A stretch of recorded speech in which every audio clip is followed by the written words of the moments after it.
नमस्कार दोस्तों। सुबह का समय था। लाल रंग की साड़ी पहने बिल्कुल गांव की साधारण औरतों जैसी दिखने वाली एक महिला धीरे धीरे कदम बढ़ाती हुई बाजार की तरफ जा रही थी। किसी को अंदाजा भी नहीं था कि यह कोई और नहीं बल्कि जिले की एसपी मैडम कविता चौहान है। कविता चौहान ने जानबूझकर ऐसा रूप लिया था ताकि कोई उन्हें पहचान ना सके। वह अपनी पुरानी यादों में खोई हुई थी और सोचा कि आज पुराने दिनों की तरह सड़क किनारे वाले ठेले से मोमोज खाए जाएं। थोड़ा आगे बढ़ते ही उनकी नजर सड़क के किनारे एक छोटे से ठेले पर पड़ी। वहां एक करीब 50 साल का बुजुर्ग अंकल मोमोज बेच रहा था। कविता धीरे धीरे चलते हुए ठेले के पास पहुंची और बोली, अंकल, एक प्लेट मोमोज लगा दीजिए। अंकल मुस्कुराए और जल्दी से गरम गरम मोमोज प्लेट में डालकर उनके हाथ में दे दिए। कविता चौहान जैसे ही मोमोज खाने लगी, उनके चेहरे पर खुशी साफ झलक रही थी। बचपन से ही उन्हें मोमोज का बहुत शौक था, लेकिन ड्यूटी और व्यस्त जिंदगी की वजह से उन्हें ऐसा मौका बहुत कम मिलता था। वो चुपचाप स्वाद का मजा ले रही थी कि तभी अचानक वहां एक इंस्पेक्टर 3-4 सिपाहियों के साथ आया। वो ठेले के पास रुककर गुस्से में बोला, अरे ओ बुढ़े, जल्दी से पैसे निकाल। अचानक आवाज सुनकर बुजुर्ग अंकल घबरा गए। उनके हाथ कांपने लगे। हकलाते हुए बोले, साहब, अभी तो दिन की शुरुआत है। अभी तक तो मैं कुछ कमाया भी नहीं, कोई ग्राहक आया ही नहीं। शाम को आए तो पैसे दे दूंगा, अभी मेरे पास नहीं है। यह सुनकर इंस्पेक्टर भड़क उठा। उसने बिना कुछ सोचे समझे अंकल के गाल पर एक जोरदार थप्पड़ जड़ दिया। यह देखकर कविता चौहान हैरान रह गई। उन्होंने तुरंत बीच में आकर कहा, रुकिए इंस्पेक्टर साहब, आप इनसे किस बात के पैसे मांग रहे हैं और क्यों? किस हक से आपने इन्हें थप्पड़ मारा? आपको कोई अधिकार नहीं है बेवजह किसी गरीब के साथ ऐसा करने का। इंस्पेक्टर ने घूरते हुए कहा, तुम बीच में मत पड़ो, तुम्हें पता भी है मामला क्या है। ज्यादा बोलगी तो अभी तुम्हें गिरफ्तार कर लूंगा, चुपचाप खड़ी रहो। कविता ने गुस्से में जवाब दिया, देखिए, आप जो कर रहे हैं बिल्कुल गलत है। कहीं भी कानून में नहीं लिखा कि आप गरीबों से वसूली करें। आप इन पर जुल्म कर रहे हैं, इसका अंजाम आपको भुगतना पड़ेगा। सुधर जाइए। यह सुनकर इंस्पेक्टर बुरी तरह भड़क गया। उसने गुस्से में अपना आपा खो दिया और कविता के गाल पर जोरदार तमाचा मार दिया। थप्पड़ इतना जोरदार था कि कविता थोड़ी लड़खड़ा गई, लेकिन खुद को संभाल लिया। उन्होंने गुस्से से कहा, आपने मुझ पर हाथ उठाया, अब मैं आप पर FIR दर्ज करवाऊंगी। इंस्पेक्टर ने हंसते हुए धमकी दी, FIR तुझे समझ नहीं आया? ज्यादा बोलोगी तो इतना मारूंगा कि घर तक नहीं जा पाओगी। निकल यहां से, वरना धक्के मारकर भगा दूंगा। इंस्पेक्टर ने गुस्से में फिर से मोमोज वाले अंकल का कॉलर पकड़ लिया और चीखते हुए बोला, अबे बुढ़े, ज्यादा होशियारी मत कर, जल्दी से पैसे निकाल, वरना अभी तेरा ठेला उठा दूंगा। इतना कहकर इंस्पेक्टर ने गुस्से में ठेले पर जोरदार लात मार दी। ठेला उलट गया और सारे मोमोज सड़क पर बिखर गए। बेचारा अंकल डर के मारे रोने लगा। वो घुटनों के बल बैठकर मोमोज समेटने लगा। तभी इंस्पेक्टर ने डंडा उठाकर अंकल की पीठ पर जोर से मारा। अंकल हाथ जोड़कर गिड़गिड़ाने लगा, साहब, मैं सच कह रहा हूं, अभी तक कुछ कमाया ही नहीं। शाम को आइएगा, जो भी कमाऊंगा दे दूंगा। प्लीज मुझे मत मारिए, प्लीज मुझे माफ कर दीजिए। यह सुनकर कविता चौहान और सहन नहीं कर पाई। उन्होंने गुस्से में आगे बढ़कर कहा, अंकल, आपको माफी मांगने की जरूरत नहीं है। ये लोग गरीबों पर जुल्म ढा रहे हैं, इन्हें जरा भी शर्म नहीं आती। बड़ी मुश्किल से आप लोग ठेला लगाकर अपने घर का पेट पालते हैं और यह लोग आपकी मेहनत को लूट रहे हैं। इंस्पेक्टर साहब, अब मैं आपको आपकी औकात दिखाकर रहूंगी। इंस्पेक्टर हंसी उड़ाते हुए बोला, अरे तेरी इतनी हिम्मत, तू मुझे औकात दिखाएगी? तेरी औकात ही क्या है मेरे सामने? जा अपना काम कर। ज्यादा बकवास करेगी तो इतना मारूंगा कि चलने लायक नहीं बचेगी।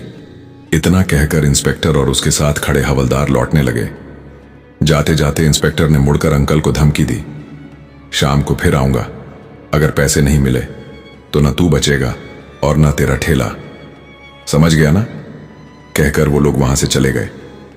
कविता चौहान तुरंत अंकल के पास गई और प्यार से बोली, अंकल, आप ठीक हैं, टेंशन मत लीजिए, घर जाइए, मैं इन पुलिस वालों को सबक सिखाकर रहूंगी। अंकल ने रोते हुए कहा, बेटा, तूने मेरे लिए इतना क्यों किया? तेरे ही चक्कर में तुझे मार पड़ी, तू क्या कर लेगी उनका? वो पुलिस वाले हैं, सालों से हम पर जुल्म करते आ रहे हैं, हम कुछ नहीं कर पाए, तू भी कुछ नहीं कर पाएगी। छोड़ दे ये सब। कविता ने गहरी सांस लेते हुए जवाब दिया। नहीं अंकल, अब बहुत हो गया। आप नहीं जानते मैं क्या कर सकती हूँ। मैं इन लोगों को उनके गुनाहों की सजा दिलवा कर ही रहूंगी। आप फिक्र मत कीजिए, बस घर जाइए और आराम कीजिए। यह कहकर कविता चौहान वहां से निकली और सीधा घर पहुंची। घर पहुंचकर सड़क पर हुई सारी बातें उनके दिमाग में घूमने लगीं। उनका खून खौल रहा था। उन्होंने मन ही मन ठान लिया, अब इन्हें छोड़ना नहीं है। सबसे पहले इस इंस्पेक्टर पर रिपोर्ट दर्ज कराऊंगी और इसे सस्पेंड करवा कर रहूंगी। अगली सुबह कविता चौहान ने खुद को बिल्कुल साधारण महिला के रूप में तैयार किया। सफेद रंग की साड़ी पहनी और बिना किसी पहचान के थाने पहुंच गई। जैसे ही वह अंदर गई, उनकी नजर एक हवलदार पर पड़ी। वही हवलदार जो कल सड़क पर इंस्पेक्टर के साथ था। कविता ने सीधा उससे पूछा, इंस्पेक्टर रामनाथ कहाँ है? हवलदार ने जवाब दिया, मैडम, वो किसी काम से शहर गए हुए हैं। एसएओ साहब भी बाहर गए हैं। इतने में पीछे के दरवाजे से एसएओ संजीत शर्मा अंदर आया। नजर सफेद साड़ी पहने उस महिला पर पड़ी और वह सीधे कविता चौहान के पास गया। क्या बात है मैडम, यहां किस लिए आई हैं? क्या काम है आपका? थाने में मौजूद सिपाही और एसएओ संजीत शर्मा दोनों को जरा भी अंदाजा नहीं था कि उनके सामने खड़ी यह साधारण दिखने वाली महिला दरअसल जिले की एसपी कविता चौहान है, जो यहां अपने ही इंस्पेक्टर के खिलाफ रिपोर्ट दर्ज कराने आई है। कविता चौहान ने अपनी मधुर लेकिन सख्त आवाज में कहा, सर, मुझे इंस्पेक्टर रामनाथ के खिलाफ रिपोर्ट दर्ज करवानी है। उसने सड़क पर मोमोज का ठेला लगाए बैठे एक बुजुर्ग अंकल को थप्पड़ मारा। उनका ठेला गिरा दिया और उनका सारा सामान सड़क पर बिखेर दिया। जब मैंने उसे रोका तो उसने मुझ पर भी हाथ उठाया। उसने उस गरीब अंकल के साथ बहुत जुल्म किया। मैं इसीलिए यहां आई हूं ताकि इंस्पेक्टर रामनाथ के खिलाफ एफआईआर दर्ज हो। आप तुरंत रिपोर्ट लिखिए। यह सुनते ही एसएओ संजीत शर्मा हैरान हो गया। उसने तिरछी नजरों से कविता को देखा और बोला, आपको पता है आप किसके खिलाफ बात कर रही हैं? वो यहां का इंस्पेक्टर है। हम उसके खिलाफ रिपोर्ट नहीं लिख सकते। और फिर क्या हो गया अगर उसने एक थप्पड़ मार दिया? छोड़िए ये सब बातें, वैसे भी वह गरीब क्या कर सकते हैं। आप बेकार की टेंशन मत लीजिए और घर जाइए। यह सुनकर कविता चौहान का खून खौल उठा। उन्होंने गुस्से में जवाब दिया, देखिए, मुझे कानून मत सिखाइए। इस देश में रहने वाला हर नागरिक बराबर है, गरीब हो या अमीर। अगर कोई अपराध करता है तो उसके खिलाफ एक्शन लेना ही पड़ेगा। हर किसी को न्याय पाने का हक है और अगर आपने रिपोर्ट दर्ज नहीं की तो मैं आपके खिलाफ भी कार्यवाही कर सकती हूं, समझे आप? संजीत शर्मा यह सुनकर भड़क गया। उसने गुस्से में आवाज ऊंची करते हुए कहा, तेरी इतनी औकात कि तू हम पर रिपोर्ट दर्ज करेगी? मैं चाहूं तो अभी तुझे अंदर कर दूं। ज्यादा जुबान मत चला और यहां से दफा हो जा। तू जानती नहीं हमारी कितनी पावर है। बेहतर है चुपचाप यहां से निकल जा। कविता चौहान उसकी आंखों में आंखें डालकर बोली, लगता है तुम्हें और तुम्हारे इंस्पेक्टर को औकात दिखानी ही पड़ेगी। लेकिन याद रखना, जब मैं लौटूंगी तब तुम दोनों इस थाने में टिक नहीं पाओगे। मेरे शब्द याद रखना। इतना कहकर वो गुस्से में थाने से निकल गई। थाने में मौजूद हवलदार और बाकी सिपाही चुपचाप एक दूसरे का चेहरा देखने लगे। सबके मन में एक ही सवाल था, यह औरत आखिर है कौन जो इतनी बेखौफ बातें करके चली गई? कविता चौहान घर लौटी। उनका गुस्सा अब और भी बढ़ चुका था। उन्होंने खुद से कहा, यह थाना सफाई मांगता है। अगर ऐसे लोग यहां रहेंगे तो गरीबों का हक मारते रहेंगे और शहर बर्बाद होता रहेगा। अब इन्हें बेनकाब करना ही पड़ेगा। उन्होंने तुरंत फैसला किया और डायरेक्ट डीएम आशीष यादव के ऑफिस पहुंची। अंदर पहुंचते ही उन्होंने पूरी घटना डीएम को सुनाई।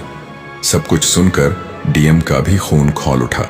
उन्होंने सख्त लहजे में कहा, कविता मैडम, जो आपने बताया वह बेहद शर्मनाक है, लेकिन कार्यवाही के लिए हमें सबूत चाहिए। क्या आपके पास कोई सबूत है? कविता ने तुरंत अपना फोन निकाला और बोली, जी सर, मेरे पास सबूत है। जब मैं थाने में रिपोर्ट दर्ज करवाने गई थी, मैंने अपने फोन की रिकॉर्डिंग ऑन कर रखी थी। उसमें एसएओ संजीत शर्मा की सारी बातें रिकॉर्ड हो गई हैं। और यह देखिए, यह वीडियो। इसमें इंस्पेक्टर रामनाथ अंकल को थप्पड़ मार रहा है और उनका ठेला गिरा रहा है। यह फुटेज मैंने खुद वहां लगे सीसीटीवी कैमरे से ली है। डीएम ने रिकॉर्डिंग और फुटेज देखी। उनका गुस्सा 7वें आसमान पर पहुंच गया। उन्होंने कहा, इन दोनों को सस्पेंड करना बहुत जरूरी है। अगर ऐसे पुलिसकर्मी थाने में रहेंगे तो लोग डर में दबे रहेंगे और न्याय नहीं मिलेगा। अब और नहीं, मैं कल सुबह प्रेस मीटिंग बुलाऊंगा। उसमें सभी बड़े अफसर, नेता और मीडिया मौजूद रहेंगे और मैं उनके सामने इन दोनों की करतूत उजागर करके इन्हें सस्पेंड करूंगा। मैडम, आप टेंशन मत लीजिए, कल का इंतजार कीजिए और मीटिंग में जरूर आइए। कविता चौहान ने सिर हिलाया और घर लौटी। अगली सुबह जिले के सबसे बड़े ऑफिस में प्रेस मीटिंग रखी गई। हॉल खचाखच भरा था। मीडिया के कैमरे चमक रहे थे। बड़े बड़े नेता, अफसर, एएसपी, एसडीएम, इंस्पेक्टर और आईपीएस अधिकारी सभी मौजूद थे। माहौल तनावपूर्ण था। सबको इंतजार था, आज आखिर क्या खुलासा होने वाला है।